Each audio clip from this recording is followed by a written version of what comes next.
I think Cook was, as they say, cool as a cucumber, though Mahendra Singh Dhoni is known as Dr. Cool, but the manner in which Cook conducted himself with the bat, off the field, with his team on the field, I think was, most admirable according to me. He is not a, he's not a demonstrative cricketer, he is a very efficient cricketer. And if he continues in this form that he's shown with the bat, because first things first, a captain has to be earning or deserving a place in the team.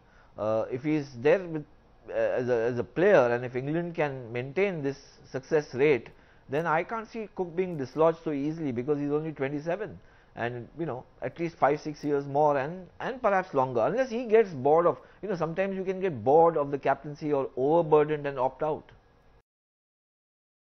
I think it's unfair. I think the first part is that it's not fair. I think culturally the way Indians approach sport, and especially cricket, is not easy. Being captain of the Indian cricket team is the most difficult job in the sport.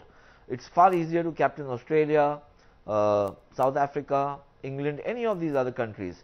Maybe at some stage perhaps the West Indies was as difficult because of the number of islands, different countries that form the West Indies. In India, because of the diversity of culture and there's so many interests and so many angles, to manage the affairs of the Indian dressing room is not easy at all. In that context, I think Dhoni has done extremely well. He's had a rough time over the past 18-20 months, and he must correct that record, because ultimately the captain will be judged by the records, not by the problems he has in the dressing room. If you, despite the problems, if you keep failing, then obviously you won't be able to retain the job.